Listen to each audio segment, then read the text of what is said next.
Hello friends, welcome part 2 आ रहा है। अपन ने पिछली क्लास में स्प्लीन के बारे में पढ़ा था। स्प्लीन की पूरी एनाटॉमी फिजियोलॉजी को अपन ने पढ़ा था, क्या क्या फंक्शन थे उसके पढ़ा था। अब अपन नेक्स्ट जो एक और अपन लिम्फोडोरम पढ़ते हैं। हेडिंग डालो, छोटा सा है, थाइमस। आज अपन थाइमस के बारे में पढ़ते हैं। थाइमस को थाइमस ग्लैंड बोला जाता है। देखो, ये ग्लैंड भी एक एंडोक्राइन ग्लैंड की तरह काम भी करता है, क्योंकि ये कुछ हार्मोन, आगे पर पढ़ेंगे, कुछ 3 तरह के हार्मोन होते हैं, उनको रिलीज भी करता है, इसलिए इसको ग्लैंड बोला जाता है। और एक लिम्फोइड ऑर्गन तो ये होता ही है, क्योंकि इसमें टी सेल का मैच्योरेशन होता है। टी सेल का प्रोडक्शन तो बोन मैरो में होता है, लेकिन जो मैच्योरेशन होता है वो आपके थाइमस में होता है। ठीक है, अपन वन बाय वन करके इसको पढ़ते हैं, स्टार्ट करते हैं। सबसे पहली बात तो कि थाइमस ग्लैंड की लोकेशन कहाँ होती है, कहाँ पे थाइमस ग्लैंड पाई जाती है, इसको समझते हैं। तो एक बार मैं इसकी लोकेशन आपको समझाता हूँ, 1 मिनट। तो अब जैसा कि इस डायग्राम में देख पा रहे हो कि जो थाइमस ग्लैंड है ना, यहाँ ऊपर ये पार्ट है वो मीडियस्टाइनम होता है। जो दोनों लंग्स के बीच का स्पेस होता है, इसको हम क्या बोलते हैं, मीडियस्टाइनम बोलते हैं। और मीडियस्टाइनम में जो ऊपर की तरफ आपके क्या पाया जाता है, थाइमस पाया जाता है। तो अपन लिख सकते हैं, थाइमस लाइज इन मीडिया स्टाइनम।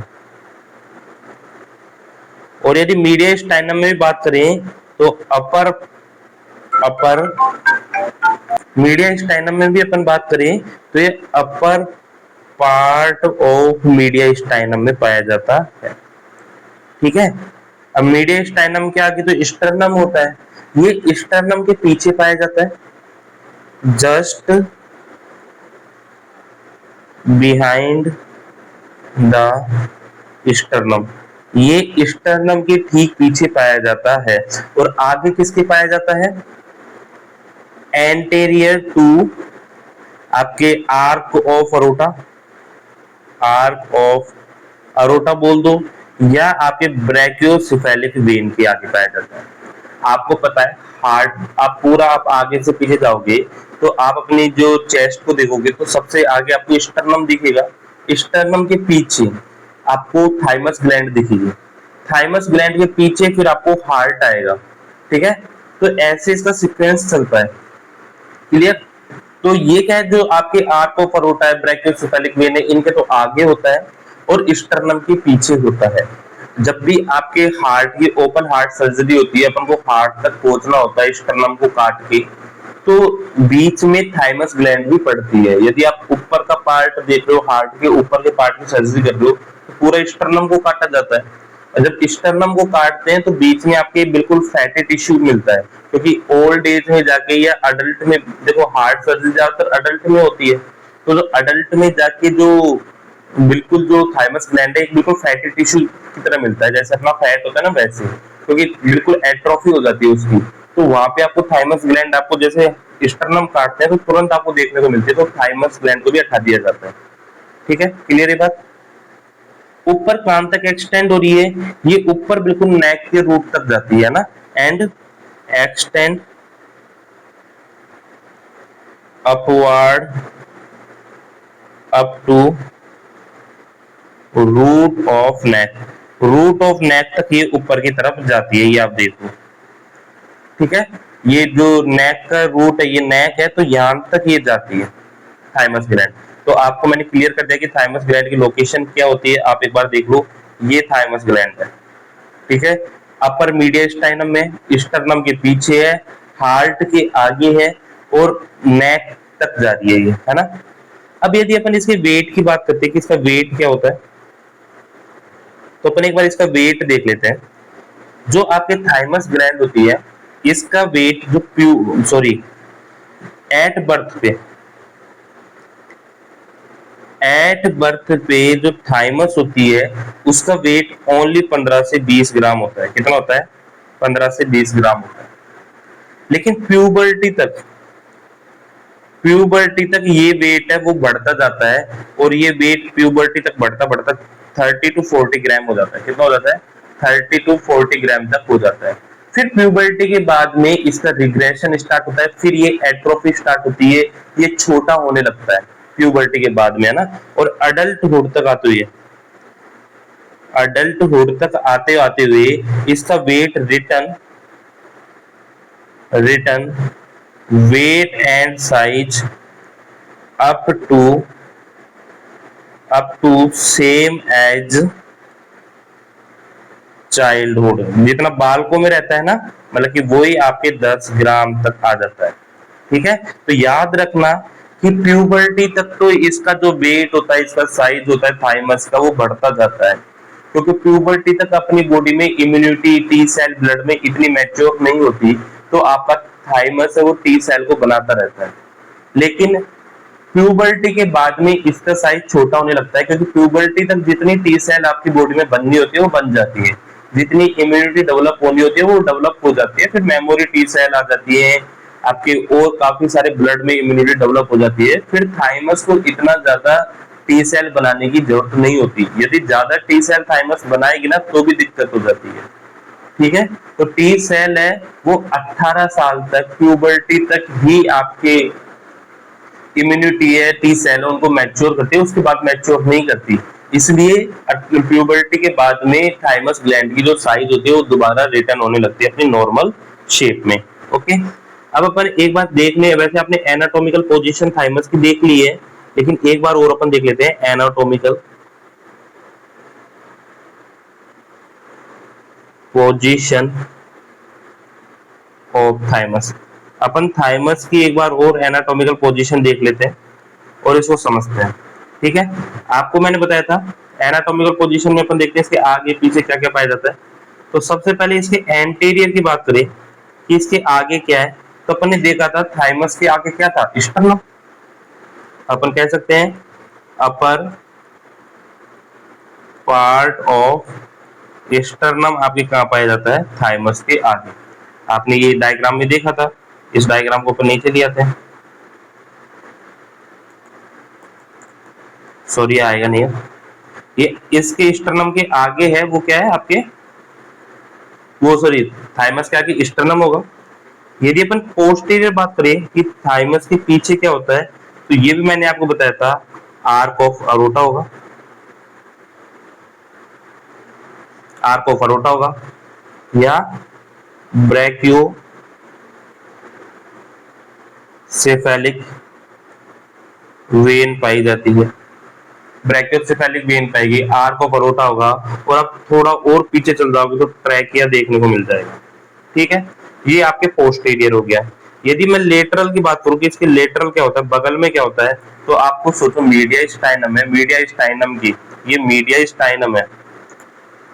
ठीक है, और मैं बात करता हूं कि इसके अगल बगल में क्या है, तो आपको सीधा सीधा लंग्स नहीं दिख रहे क्या, तो आंसर आ जाएगा लंग्स। इसके लेटरल क्या होता है, लंग्स होते हैं। यदि अपन और क्या देखें, एंटीरियर देख लिया, पोस्टीरियर देख, सुपीरियर देखते अपन कि इसके ऊपर क्या है, तो मैंने बताया था कहां तक एक्सटेंड करता है, ये करता है up to root of neck तक, है ना, तो अपन कह सकते हैं up to root of neck तक ये क्या करता है, एक्सटेंड करता है। ये नेक जो है अपनी वहां तक ये क्या करेगा, एक्सटेंड करेगा। ठीक है, और इनफीरियर देख लेते हैं कि इनफीरियर क्या होता है, इसके नीचे क्या पाया जाता है, तो आपको पता है कि थाइमस के नीचे क्या है, सुपेरियर अपन ने देख लिया। इनफीरियर देखें तो इनफीरियर खाली मीडिया स्टाइनम पड़ा है, तो हार्ट लिख सकते हो या मीडिया स्टाइनम खाली जगह पड़ी होती है। ठीक है, तो यहां तक अपन ने इसकी एनाटॉमिकल पोजीशन को भी अपन ने एक बार देख लिया। ओके, अब अपन देखते हैं स्ट्रक्चर ऑफ थाइमस। अब अपन थाइमस की एक बार स्ट्रक्चर को देखते हैं।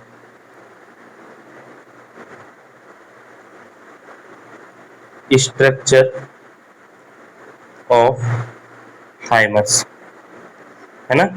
अब अपन थाइमस की एक बार स्ट्रक्चर को देखते हैं कि थाइमस कैसा होता है। तो याद रखना कि थाइमस भी है ना बाइलोब होता है, बाइलोब होता है, मतलब कि दो लोब होते हैं इसमें, एक लेफ्ट एक राइट लोब होता है, और दोनों लोब होते हैं, एक होता है राइट लोब और एक होता है लेफ्ट लोब। और ये दोनों लोब होते हैं वो attach with areolar connective tissue से जुड़े होते हैं। किससे, एरियोलर कनेक्टिव टिश्यू से जुड़े होते हैं, जिसको अपन क्या बोलते हैं, इस्थमस बोलते हैं। क्या बोलते हैं, इस्थमस बोलते हैं। सिंपल यदि मैं आपको डायग्राम की हेल्प से समझाना चाहूँ तो ये थाइमस है, एक ये थाइमस है, एक लोब ये हो गया और एक लोब ये हो गया थाइमस का। और ये दोनों लोब है वो किससे जुड़े होते हैं, इस्थमस से जुड़े हुए होते हैं। क्लियर हुई ये बात। तो ये अपन ने पढ़ा कि ये इसका क्या होता है, दो लोब स्ट्रक्चर होता है। अब अपन इसके काफी सारे पार्ट हैं, वन बाय वन करके सारे पार्ट को पढ़ते हैं। सबसे पहला पार्ट आपका आता है, सबसे पहला पार्ट यदि अपना देखते हैं, ठीक है, वो होता है आपका वही कैप्सूल।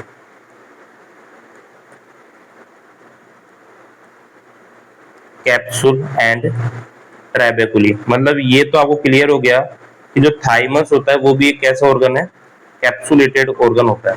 थाइमस एक कैसा ऑर्गन होता है, कैप्सुलेटेड ऑर्गन होता है। तो ये होता है कैसा है, कैप्सुलेटेड ऑर्गन है, कैप्सूल इसमें पाया जाता है। अब इसका कैप्सूल की वही बात है कि कैप्सूल है वो किसका बना होता है, जो कैप्सूल होता है वो थिन होता है। बट याद रखना जो थाइमस का कैप्सूल होता है वो इतना हार्ड नहीं होता, हार्ड एंड फास्ट नहीं होता, थिन होता है, पतला होता है, लेकिन होता है thin connective, thin dense irregular connective tissue का बना होता है। ये अपन कह सकते हैं फाइब्रस कनेक्टिव टिश्यू का ये बना होता है। किसका बना होता है, फाइब्रस कनेक्टिव टिश्यू का बना होता है। थिन होता है लेकिन, है ना, मतलब अपन कहते हैं DIRCT का ये बना होता है।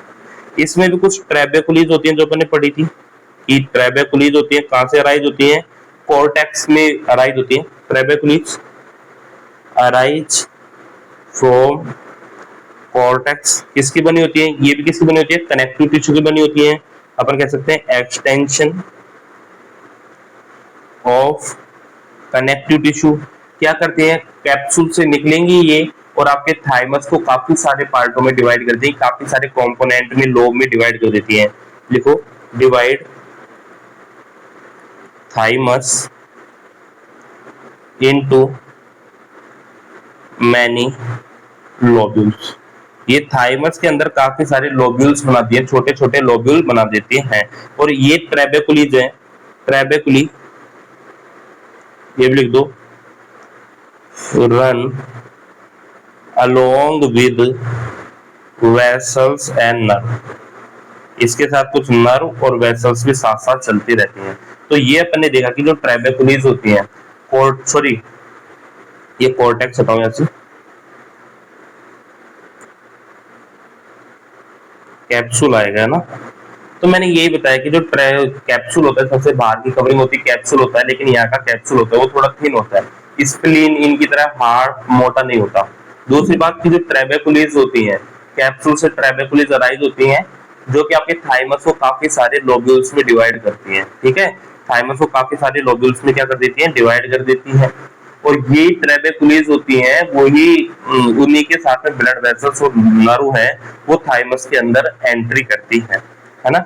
अब देखो मैंने बताया कि ये काफी सारे लोब्यूल्स बन जाते हैं, थाइमस में काफी सारे लोब्यूल्स बन जाते हैं। तो अपन लिख सकते हैं कि thymus consist of numerous lobules, है ना। थाइमस में काफी सारे लोब्यूल्स होते हैं। अब देखो जो ये लोब्यूल्स होते हैं, लोब्यूल्स होते हैं, इसके भी दो पार्ट होते हैं, एक होता है आउटर पार्ट और एक होता है इनर पार्ट। एक होता है आउटर पार्ट होता है और इनर पार्ट होते हैं। इसके भी काफी सारे लोब्यूल्स होते हैं, आउटर पार्ट, इनर पार्ट। जो आउटर पार्ट होता है उसको अपन क्या बोलते हैं, कॉर्टेक्स बोलते हैं। क्या बोलते हैं, कॉर्टेक्स बोलते हैं। और जो इनर पार्ट होता है इसको अपन क्या बोलते हैं, मेडुला बोलते हैं। ठीक है, अब अपन इनको पढ़ते हैं, कॉर्टेक्स और मेडुला को अपन पढ़ते हैं। ठीक है, देखो पहला अपन देखते हैं, मतलब बी देख लेते हैं अपन, कॉर्टेक्स।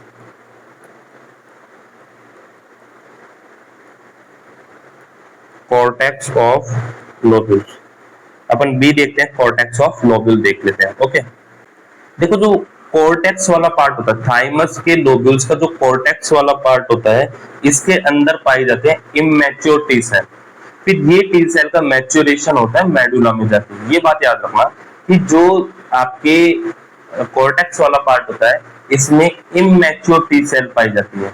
और जो इमैच्योर टी सेल होती है ना वो डार्क कलर की होती है, इसलिए अपन कह सकते हैं जो कॉर्टेक्स वाला पार्ट होता है ना वो डार्क कलर का होता है ना। तो लिखो अब कि डार्क स्टेनिंग कलर, ये डार्क स्टेनिंग कलर होता है due to more immature T cell. ठीक है, क्योंकि इसमें काफी सारी इमेच्योर टी सेल पाई जाती हैं, इसलिए थाइमस का कॉर्टेक्स होता है वो डार्क कलर का होता है।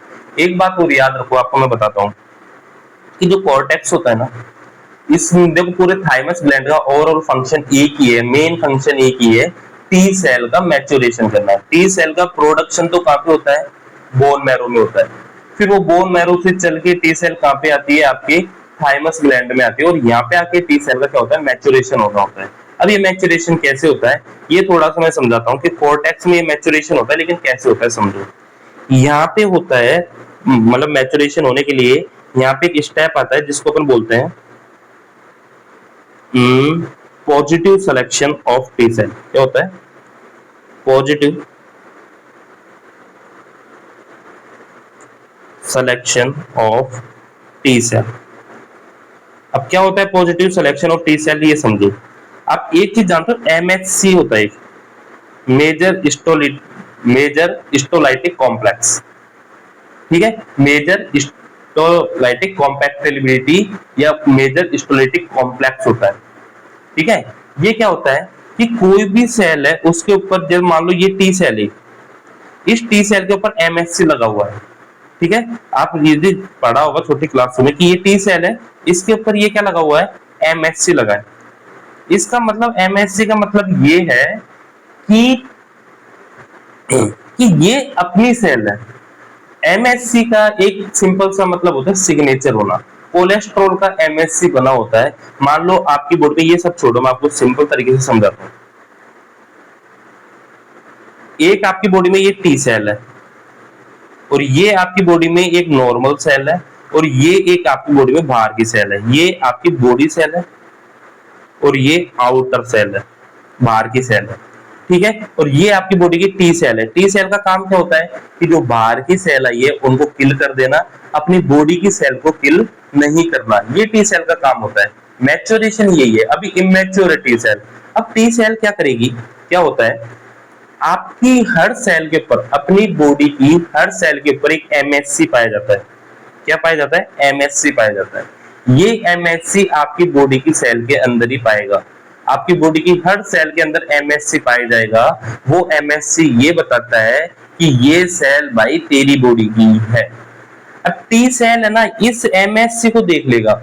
यदि किसी के ऊपर, किसी सेल के ऊपर एमएससी है, किसी सेल के ऊपर यदि एमएससी है तो उसको वो नहीं मारेगा। इस सेल के ऊपर एमएससी है तो इसको नहीं मारेगा। अब वो इस सेल के पास आया और देखेगा कि इस सेल के ऊपर एमएससी है या नहीं है। इस सेल के ऊपर एमएससी नहीं है तो इस सेल को टी सेल मार देगा। ठीक है, तो इस कैरेक्टरिस्टिक को बोलते हैं कि एमएससी को रिकॉग्नाइजेशन करने की कैपेबिलिटी। अब ये पॉजिटिव सिलेक्शन में क्या होता है, थाइमस के कोर्टेक्स में पॉजिटिव सिलेक्शन होता है। इसका मतलब ये होता है कि जो टी सेल एमएससी को पहचान पा रही है, मतलब वो टी सेल मैच्योर हो गई है, उनको आगे प्रोसीड करते हैं, मतलब मेडुला में भेजेंगे। और जो टी सेल एमएससी को रिकॉग्नाइज नहीं कर पा रही है, वो पता ही नहीं लगा पा रही कि एमएससी है या नहीं है, मतलब वो टी सेल अभी मैच्योर नहीं हुई है, उनको वो डिस्ट्रक्ट कर देता है। तो पॉजिटिव सिलेक्शन यही होता है। ठीक है, तो लिखो दैट्स टी सेल, वो T cell does not recognise MX. ऐसी टी सेल जो एमएससी को रिकॉग्नाइज कर देती है वो डेस्ट्रॉय बाय कॉर्टेक्स, उनका कॉर्टेक्स के द्वारा क्या कर दिया जाता है, डिस्ट्रक्ट किया जाता है। इसी को अपन क्या बोलते हैं, known as positive selection of cortex या positive selection of T cell बोलते हैं। यही टी सेल का पॉजिटिव सिलेक्शन होता है। समझ में आ गया आपको, समझ में आया आपको? तो ये कहां पे होता है, कॉर्टेक्स में होता है ये काम। मतलब कि अब एक बार कोर्टेक्स से टी सेल निकल गई, इसका मतलब ये है कि अब वो अपनी बॉडी की टी सेल को, अपनी बॉडी की जो नॉर्मल सेल है उनको नहीं मारेगी, बाहर वाली जो भी आएंगी उनको मार लेगी जिनके ऊपर एमएससी नहीं होगा। क्लियर ये बात। अब दूसरा आता है, अपन मेडुला पढ़ते हैं। अब नेक्स्ट पढ़ते हैं अपन मेडुला। अब आपको पता है कि मेडुला में कौन कौन सी है, मेडुला में सारी पाई जाती है मैच्योर टी सेल, है ना। तो इसके अंदर क्या पाई जाती है, मैच्योर टी सेल पाई जाएंगी। ठीक है, इसलिए ये क्या होता है, लाइट कलर होता है, लाइट कलर स्टेनिंग होती है इसके अंदर, मेडुला के अंदर लाइट कलर की स्टेनिंग होती है क्योंकि यहाँ पे मैच्योर टी सेल पाई जाती है। अब देखो, आपको कोर्टेक्स से पॉजिटिव सिलेक्शन बताया था मैंने टी सेल का, है ना। यहाँ पे पाया जाता है negative selection of T cell पाया जाता है ना। मेडुला के अंदर देखने को मिलता है negative selection of T cell. तो मेडुला के अंदर हमको negative selection of T cell देखने को मिलता है। और negative selection of T cell को निभाने के लिए सबसे महत्वपूर्ण जिम्मेदारी होती है, बहुत इंपॉर्टेंट बता रहा हूं, वेरी वेरी इंपॉर्टेंट लिख लेना, हैजल हैजल्स कॉप्स सेल्स। क्या होती है, हैजल कॉप सेल्स होती है, वेरी वेरी इंपॉर्टेंट लगा लेना इसको, कि negative selection of T cell होता है, उसकी जिम्मेदारी किसकी होती है, हैजल कॉप सेल्स की होती है। ठीक है, कहां पे पाए जाते हैं, मेडुला में पाए जाते हैं, समझ लेना। अब मैं आपको समझाता हूं कि negative selection of T cell होता क्या है, ये मैं आपको समझा देता हूं, लेकिन आपको पहले ये पता होना चाहिए कहां पे पाई जाती है, कौन करता है। तो negative selection of T cell कहां होता है, मेडुला में होता है। कौन करता है, हैजल कॉप सेल्स होता है। ये क्वेश्चन आता है कि हैजल कॉप सेल्स कहां पे पाई जाती है। क्लियर ये बात। अब देखो, negative selection of T cell क्या होता है ये समझो। सपोज ये आपकी टी सेल है, क्या है, टी सेल है, ये आपकी बॉडी सेल है, ये आपकी क्या है, बॉडी सेल है, और ये आउटर सेल है। ठीक है, जो पैथोजेनिक सेल है वो है। अब आपको पता है टी सेल है ना, ये भी काफी टाइप की होती है। एक होती है N K T cell, natural killer T cell होती है ना। एक होती है T4 सेल, जिसको अपन CD4 बोलते हैं ना, किलिंग सेल। एक टी हेल्पर सेल होती है जिसको अपन CD8 बोलते हैं, टी हेल्पर सेल। एक होती है टी रेगुलेटरी सेल, आपको पता है टी रेगुलेटरी सेल। यहाँ पे सारा खेल टी रेगुलेटरी सेल का होता है। ये क्या होती है समझो। ठीक है, नॉर्मल कोई सेल है, टी सेल है, वो इसको मारेगी क्योंकि इसके ऊपर एमएससी नहीं है, इस सेल को ये मारने वाली है। इसके ऊपर एमएससी होगा तो इसको ये नहीं मारेगी। क्लियर है, इसको नहीं मारेगी, ये इस सेल को मारने वाली है, इसको नहीं मारेगी। ये बात क्लियर हुई। अब जब ये टी सेल मार रही होती है ना, कई बार ये टी सेल इतनी इनकंट्रोल हो जाती है कि ये अपनी ही बॉडी की सेल को भी मारने लगती है। इसको अपन क्या बोलते हैं, ऑटो इम्यूनिटी बोलते हैं। आपने पढ़ा होगा छोटी क्लास में कि जब आपकी टी सेल बाहर की सेलों को तो मारती है, साथ साथ आपकी बॉडी की सेल को भी मारने लग जाती है, उसको ऑटो इम्यूनिटी बोलते हैं। तो इसके लिए एक ब्रेक की जरूरत होती है टी सेल को, एक ऐसा एक कंट्रोलिंग पावर चाहिए होती है जो अपनी सेल को ना मारे, एक उनकी स्पीड पे कंट्रोल रखे। तो उसको अपन बोलते हैं रेगुलेटरी टी सेल। क्या बोलते हैं, रेगुलेटरी टी सेल बोलते हैं। क्या बोलते हैं, रेगुलेटरी टी सेल बोलते हैं। इसको अपन TREG से दिखाते हैं, है ना। Regulatory T cell, regulatory T cell का क्या काम है, वो सेल टी सेल है, अपनी ही बॉडी की सेल्स को ना मारे, ऑटो इम्यूनिटी को कंट्रोल करे। तो इसके लिए कौन सी सेल जिम्मेदार होती है, टी रिएक्टिव सेल होती है, वो टी रेगुलेटरी सेल है जो कंट्रोल करती है। ठीक है, अब जिनके पास टी रेगुलेटरी सेल है उनको तो ये अपने पास रखता है, जिनके पास टी रेगुलेटरी सेल नहीं है, मतलब वो कंट्रोल में नहीं रहती, उनको वो डिस्ट्रैक्ट कर देता है। यही negative selection of T cell होता है। मेन काम कौन करता है इसमें, हैजल कॉप्सल्स करता है ना। तो ये जिनके पास कंट्रोल होता है, टी रेगुलेटरी सेल काम करती है, अच्छी तरह कंट्रोल रखती है, उनको ही यहाँ से पास होती है।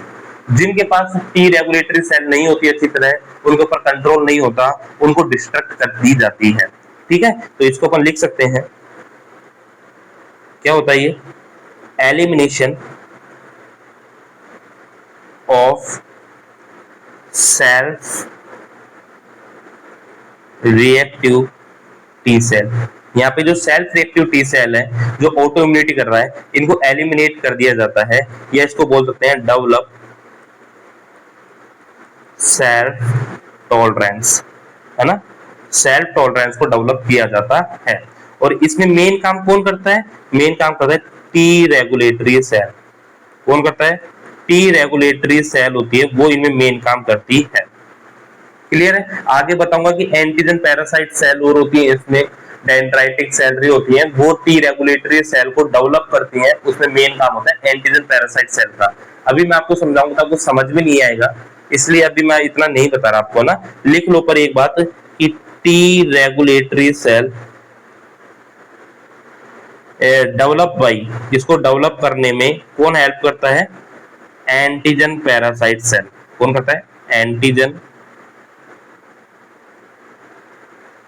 पैरासाइट सेल, जो मेनली होता है आपका डेंड्राइटिक सेल। कौन सा होता है?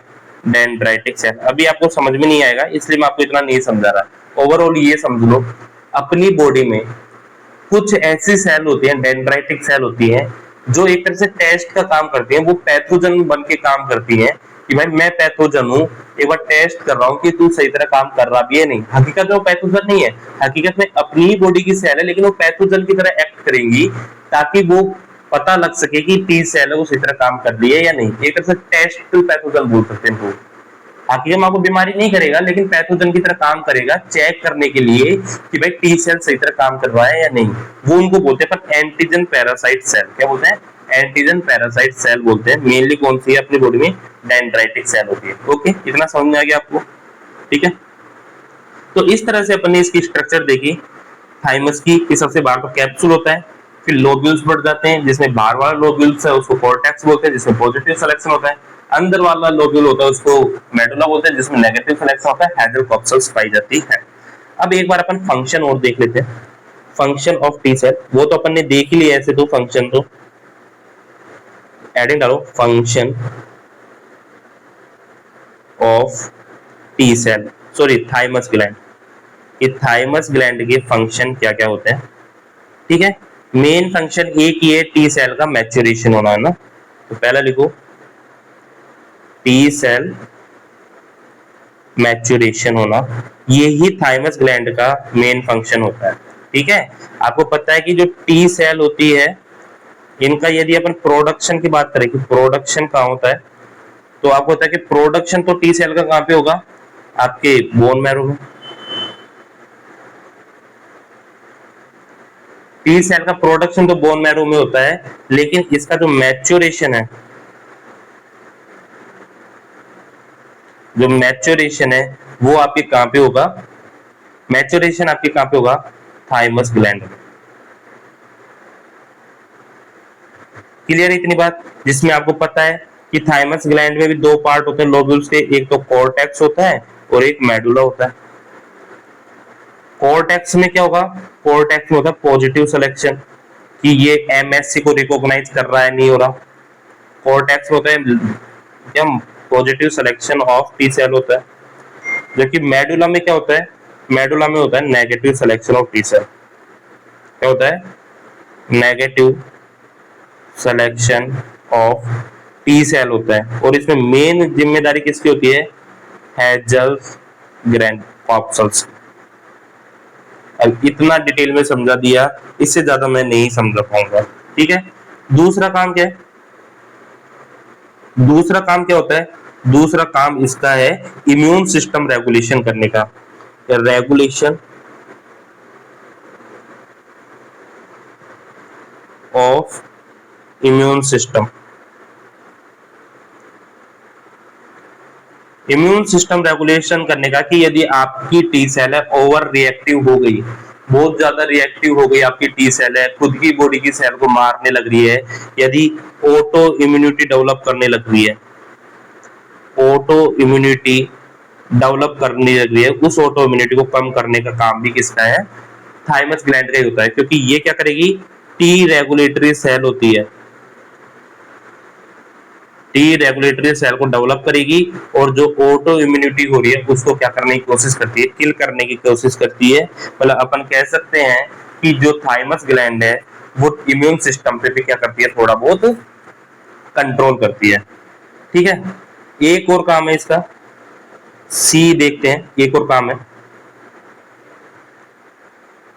Endocrinal function. आपको मैंने बताया कि इसको अपन ग्लैंड क्यों बोल रहे हैं, ये तो लिम्फोइड ऑर्गन है, इसको ग्लैंड क्यों बोलते हैं, तो एक एंडोक्राइन ग्लैंड भी का भी काम करती है।